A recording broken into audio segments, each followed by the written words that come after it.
Hello everyone, it's Old Guardian here. Today we finally got the Hearthstone Esports announcement for 2023 and this was not what anyone expected and pro players are quite upset. So there's going to be a lot to take in, but I'll try to first read through the announcement and then I will offer a recap of the main points and some analysis of what this all means. So let's dive in. Climb the ladder with Hearthstone Esports in 2023. Are you ready for the 10th year of competitive Hearthstone?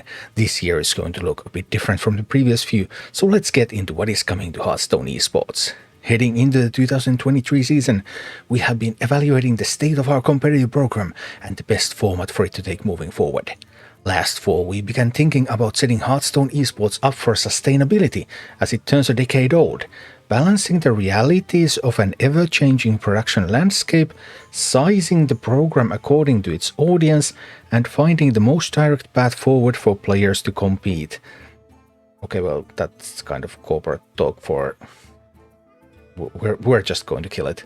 Well, maybe not exactly, but oh boy, that doesn't set the mood right. Even though the 2023 program is smaller, this year is poised to bring another exciting year of competitive Hearthstone, with players from across the globe showcasing their skills to earn prizing and join the Hall of Champions. This year will see a total of 7 events, 3 Masters Tour Seasonal Championships leading into the 2023 World Championship, as well as 3 standalone Battlegrounds Lobby Legends tournaments, all broadcast on YouTube and Twitch. Yay, back on Twitch. Some good news, qualifying for each event will take place through their respective ladders across 3-month seasons. Okay, I guess that works. Each Masters Tour and Lobby Legends will feature 16 of the top ladder players, based on competitive points earned through monthly standings. Okay, so qualifying through ladder. I have no problem really qualifying through ladder. I mean, qualifying through ladder kind of makes sense if you don't want to arrange specific qualifiers, but 16 people from ladder. That means that, oh boy, is that going to be grindy. The top 4 point earners in each region will receive invites, followed by the top 4 total points earners, regardless of region that had not yet received an invite. And 4 per region. Yeah, get ready to aim for some top 5 ladder finishes if you want to compete, I guess. Yikes. 16 players will receive invites per season. Rank 1 gets 8 points, rank 2 to 5 gets 7 points, rank 6 to 10 gets 6 points, 11 to 20 gets 5 points, 20 to 30, 31 to 40, 41 to 50, and 51 to 100. But in practice you have to aim for those top 20 finishes, right? If you want to get invites, you have to aim for top 20 finishes. Top 100 finish, okay, top 100 finish, you can do that. Like if you're dedicated, you can do that. But top 20 finish, can you guarantee that? That's gonna be a lot tougher. The specific event dates are currently to be determined and will be shared in the coming months. Spring season, qualifying period January to March. Summer season, qualification period April to June. Fall season, qualification period July to September. As standalone events, each Battlegrounds Lobby Legends will have a 50,000 USD prize pool. Standard players will be competing for one of 8 spots at the 2023 World Championship and its total prize pool of 500,000 USD. Seasonal championships will award invites to their champion, who will be joined by the top point earners for January to November, with the top earner in each region receiving an invite as well as 2 top point earners regardless of region. Yeah, there's like... seasonals have no prize pool. There's no reward for competing in seasonals, and you have to win seasonals to make it to Worlds. I guess that sort of means that seasonals has a prize pool for the winner, because everyone who makes it to Worlds gets at least 40,000 with the current scheme. It's in the official rules there. But yikes. We'll have more details on the final event dates and how to watch in the coming months, including how to earn drops while watching. See you in the tavern. Frequently asked questions. Will there be drops on this year's broadcasts? Yes, viewership drops are returning for 2023. We'll have more details on how to earn them ahead of each broadcast. Will there be regionalized broadcasts? Currently there are no plans to produce regionalized broadcasts. Okay. Well, that's kind of a bummer. How come there are only 3 Battlegrounds Lobby Legends tournaments? We want to focus on one main Battlegrounds event per expansion. How come the 3 Masters tournaments don't have any prize pools? With players having a direct qualification path to the World Championship by belaying ladder, we want to prioritize rewarding the most consistent players over the course of the whole year. Does that mean that Hearthstone is declining or failing?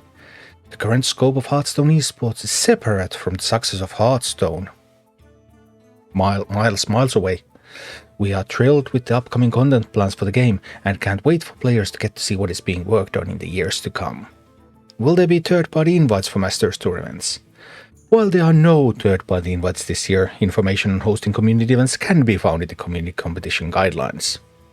Can I co-stream or rebroadcast the Masters Tour Lobby Legends programs? Participants in Hearthstone Esports events will be allowed to co-stream their participation on a delay, unless otherwise specified by Blizzard. Additionally, approved community members will be allowed to co-stream the official Play Hearthstone broadcast. Stay tuned for how to apply to co-stream. Does this mean HS Esports is being cancelled in 2024? We don't have anything to share on the 2024 program at this time. Is it because of low viewership from being exclusive to YouTube the last 3 years? Our goal is to balance the costs of running esports productions while taking into account the size of the competitive community. Now that the HS Esports can be on Twitch, why not increase funding to bring players back? We are excited for the Masters Tour to be back on Twitch after 3 years and are eager to see what our audience there is like. The new program is sized for sustainability as Hearthstone Esports turns 10. Is the prize pool reduction because of the loss of NetEase as Chinese publisher? No, we began evaluating the size of the program before we understood we weren't going to be able to reach an agreement with NetEase. As we've shared, we are committed to Chinese players and are actively exploring alternatives for bringing our games back to China in the future. Well, can players residing in mainland China compete? Players residing in mainland China will not be eligible to participate. Eligibility may be re-evaluated in the event that the new publishing partnership is established in mainland China. Full eligibility information can be found in the Masters Tour and Lobby Legends rules. That's a lot to take in. So let's recap. First, I want to take a look at the upsides of this announcement, the good things about this esports announcement. And first, tournament co-streaming for competitors and approved community members. Co-streaming is a very modern approach. Co-streaming, it reduces, of course, the viewership of the mainstream, but it can increase the overall audience. And I think it's a very modern and very proven method of getting people to watch. And I think that's awesome. Also, potentially promotes those players who get to play in the games. That's great. And Twitch drops probably back. They refer to viewership drops. The viewership maybe is going to drop. No, it's going to rise. It's back on Twitch after all. But I suppose they won't give drops just in YouTube. So Twitch drops probably coming back. Couple of good things. Then there are also some minor downsides to this esports program. Qualification to Worlds directly from ladder based on January to November finishes is something that I don't really like. Basically you're playing for top 5 maybe in order to get the Worlds invite directly from there. And you have to do it every single month for 11 months in a row. That's insane. Also, ladder and tournament are kind of different. I'm fine with using ladder to qualify for large tournaments because people who are dedicated, they will be able to get a top 100, top 200 finish. They can do that. It's not that hard. But getting a top 5 finish, yeah. This turns ladder into the main competitive form of Hearthstone. So the main competitive form is actually only using one deck. Then no prizes at seasonals. There's actually going to be only 8 players who will receive Hearthstone prize money from constructed play from standard format in 2023, because everyone who gets to Worlds gets at least 40,000, and there are no other prize money tournaments. Wow, so 8 people in the world will be able to do something competitively in Hearthstone. That's tough. You better be did, I'm sure that you're one of the 8 most successful lucky players if you want to make this your career. Then no regional broadcasts. Okay, so they had these community broadcasts, and okay, it's maybe a little bit exploitative. I mean, they can just outsource regional broadcasts into people who do it for free. Yeah, they can do that. And that's what companies do. Whenever there is a chance that someone is going to do stuff for you for free, they will do it. Of course, there are some upsides to people who are going to do those broadcasts, because they might be able to get a larger viewership. I mean, there are incentives. There are potential ways to make it financially viable, even though you're not getting paid by Blizzard. So, yeah, it's a little scummy that there's no regional broadcasts, but with the lower budget, I can kind of see how it works. And yeah, they get people to do them for free, probably, through the co-streaming thing. No third-party tournament support. Third-party tournament support is very, very important if you want if you want a game to be a competitive game. So, not giving them any kind of support, that's remarkable. No Chinese players. Well, Hearthstone is going to end in China next week. World of Warcraft is going to end in China next week. They were unable to reach a solution with the NetEase. Chinese players have been some of the best in the world. They have been very, very competitive. Them cut off from the competition, of course, going to suck. And then, looking through the rules were very open about formats. There were rules for various formats. One thing that was interesting was about the number of games.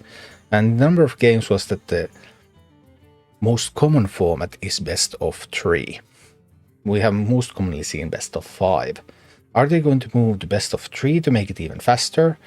But also, the fewer games are played in a game like Hearthstone, where randomness plays a major role, then that means that the less the results are going to be the result of skill, and the more they are going to be the result of chance. So, obviously, we don't know yet. But it was just interesting that they mentioned best of 3 as the most common format. But we'll see. So could all of this somehow be saved? I mean, it's clear that they don't have the budget that they have had in the previous years. And they might get more budget for next year if they could succeed this year, of course. I mean, that's how corporations work, you know. You succeed, hey, and if I get a little bit more money, I can bring in even more money. Hey, here's your money, just bring me more next year. Alright. Reduce world's prices to add price pools to seasonals. Seasonals not having price pools is a complete killer. It just defeats everything. Like, the only reason they want all the budget to be in the world's prize pool is that they want the world's prize pool to look attractive. Like, hey, we still have $500,000 tournament in this game, yeah. But are those bragging rights important enough to just kill your scene, competitive scene altogether? I don't think they are. I would rather not brag about, hey, look how big our worlds are. And, well, if that kills the competitive scene, just take it on the chin. You know, make it a smaller worlds tournament. It's okay. Just make it so that it's more viable to be a competitor in the game. And that would require expanding tournament sizes. Because if they expanded tournament sizes, that would also take away some of the pressure that is currently on the ladder. Like, that pressure is insane on those ladder finishes.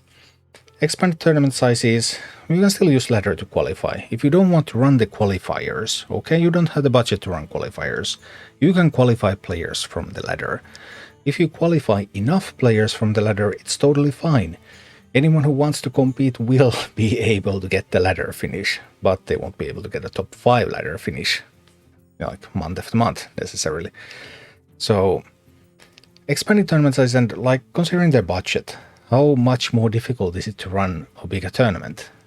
Well, it's a little more difficult, but you're also not running regional broadcasts, so the money that goes into running it is quite minor. It should not be a problem. And those would help this a little bit. Get more competitors out there, get prize money into more hands. That's still $500,000. There's still money there to distribute to many people, instead of just 8. So those could help. However, even if they don't do that, like the competitive community is now all doom and gloom, like, the sky is falling, it's the end. But does it matter for Hearthstone whether it has esports or not? And ultimately I think it probably doesn't matter. Honestly, it just does not matter to the game. Hearthstone design. For many years now, Hearthstone design has moved more towards flashy, clippable, clips. Flashy clips, those are like the key Hearthstone marketing. Hey, this crazy stuff just happened. That's the Hearthstone marketing. That's what those moments. It's not competition. The game is less supportive of competitive play now than it has ever been before in its lifetime. So why run a competitive program for a game that is not a competitive game? And not every game has to be a competitive game. Candy Crush is the best game for Activision. It makes them the most money. It makes more money than Blizzard, all Blizzard titles. And you can double what all Blizzard titles make, and they still make less than Candy Crush. A game can succeed without being a competitive game.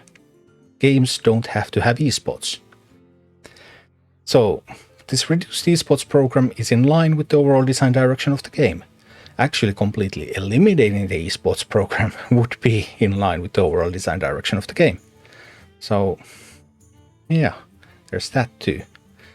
And also, like people are saying, hey, Blizzard, you took our competitive circuit, you killed it with 3 years on YouTube. Yeah, they did kill the audience with 3 years on YouTube. But on the other hand, 3 years on YouTube, with hardly anyone watching their esports, also showed them that it really doesn't matter. They can look at, okay, how much did our revenue drop again now that we were doing this on YouTube and no one watched it? Oh, our revenue didn't drop that much, huh? So why are we doing this esports thing again? So, if Blizzard learned something from the YouTube years, and the YouTube years were basically caused by the deal with Overwatch, and Hearthstone was just, hey, as a freebie, you can get this one too. Hearthstone was not really pushing for YouTube. YouTube was rather pushed on Hearthstone because of other bigger Blizzard games, and Hearthstone just went along with those. But what the YouTube years, the lesson Blizzard learned from the YouTube years might be the exact opposite of what people want to think it is. And it's that esports just doesn't matter for the kind of game Hearthstone wants to be nowadays. So, yeah. Obviously, I have done a lot of work around Hearthstone Esports. I did origin like Nash equilibrium analysis, and I did a lot of calculation analysis of the esports scene many years ago. Lots of content about that. And it's a little bit sad from my perspective that it's going away. I'm a little bit surprised maybe that we have this kind of nonsense here, because either you would want to do it the best way you can or just don't do it at all. If you want to do it with a smaller budget, you could do it better than their announcement is. But this could also be like, hey, we just don't put in that many resources because we're just going to end this esports thing anyway. And ultimately, I don't think it would matter to Hearthstone at all. So, yeah. That's Hearthstone Esports 2023. Thank you for watching. Click like and subscribe if you enjoyed this, and a special thanks to all of my Patreon supporters, YouTube members and Twitch subscribers who make all of these videos possible.